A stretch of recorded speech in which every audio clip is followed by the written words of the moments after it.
Welcome to this explainer. All right, let me paint a picture that I bet is going to feel incredibly familiar. It's 5 p.m. You're sitting at your desk, you look down at your to-do list, and you realize you've checked off maybe 2 out of 10 items. A wave of guilt washes over you.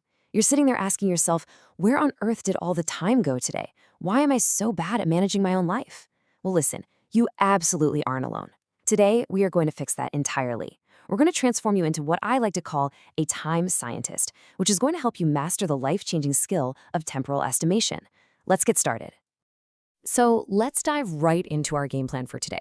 First, we'll look at the time estimation trap. Then we'll form a hypothesis to predict your schedule, move into our experiment by tracking your time, and finally wrap up with reflection to master realistic planning. Starting off with Section 1, the time estimation trap.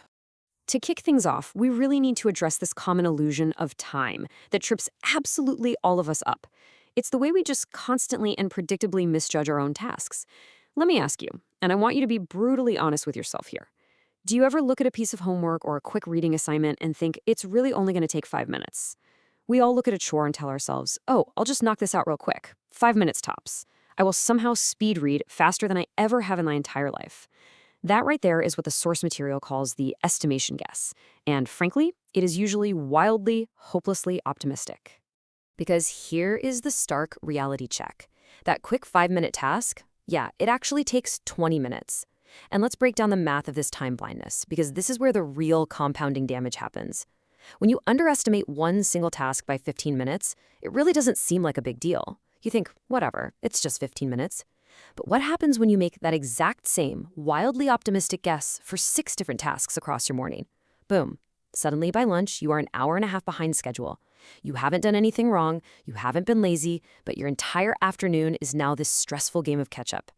This compounding effect is exactly why we end our days exhausted, wondering what went wrong.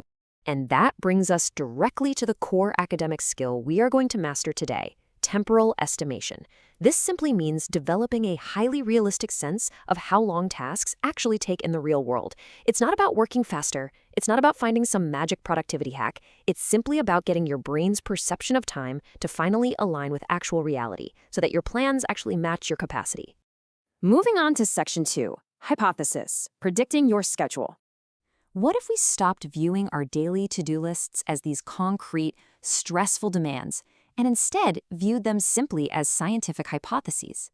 If you think about it, a to-do list is really just a guess about what you think you can do in the future.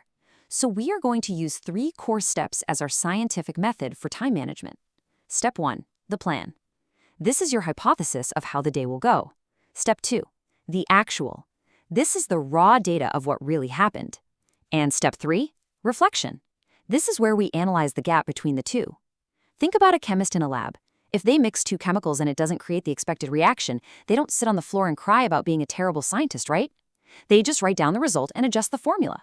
This establishes exactly how we are going to run our daily experiment. If your plan fails, you don't feel guilty. You just get better data. By doing this, we literally transform time management into a practical experiment.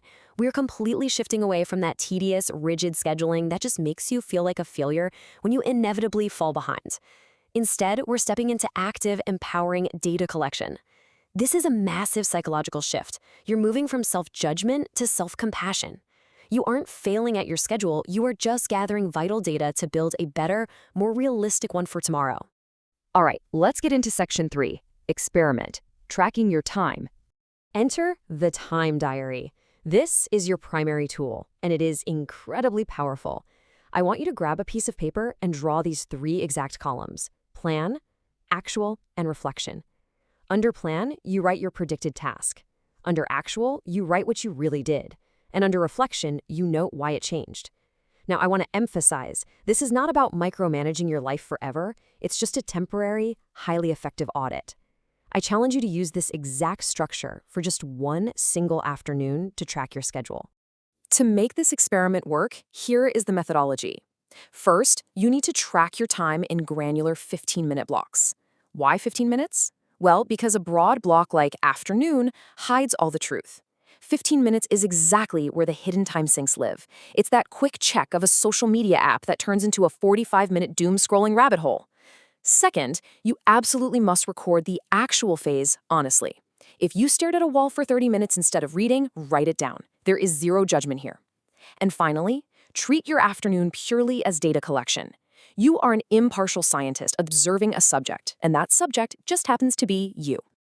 Let's look at a real-world case study to really visualize how this plays out. Imagine a student's typical afternoon schedule. At 3 p.m., they finish school. They plan a little downtime, and then at 5 p.m., they have an intense, competitive soccer game. Naturally, they schedule their homework for 7 p.m. after they get home. Sounds like a perfectly logical, solid, responsible plan, right? But put yourself in those shoes. It's 7 p.m. You just walked in the door. Your cleats are covered in mud. Your legs feel like lead. You sit down, pull a massive history textbook out of your heavy backpack, stare at the page, and realize you have absolutely zero mental or physical energy left. This is exactly where the initial logical plan completely falls apart in reality. Which perfectly leads us into Section 4, Reflection, Mastering Realistic Planning. We are now going to guide you into the final and honestly most crucial step of the entire process, making sense of the data we just collected from that student's schedule. Look at the initial prediction. It was perfectly logical. I will do my homework after soccer. But the actual performance? The student was simply too physically exhausted to work. The brain was willing, but the body was entirely done. This highlights how heavily external factors, like sheer physical exhaustion from a tough game, impact our actual productivity, regardless of how neatly we wrote out our plan in the morning. By engaging in this reflection, we uncover those hidden external factors.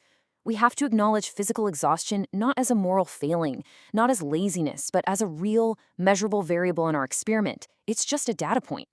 So what's the solution? Well, next time the student can use this data to simply move a variable. They can plan their homework before the soccer game when their energy is still high.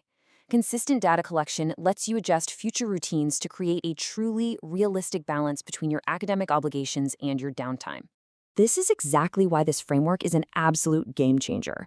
As our research notes, this structured approach transforms time management into a practical experiment, focused on self-awareness and efficiency. It's not about acting like a robot perfectly executing a rigid list. It's about deeply knowing your own patterns, your own distractions, and your own energy levels so you can actually start working smarter, not harder. So, I want to leave you with one final provocative question today. Will you run your own time diary experiment this afternoon? Seriously, grab a pen, draw those 3 columns, and start gathering your own data. You might be incredibly surprised by what you discover about your own scheduling habits. Thank you so much for exploring this explainer with me today. Now get out there and start experimenting.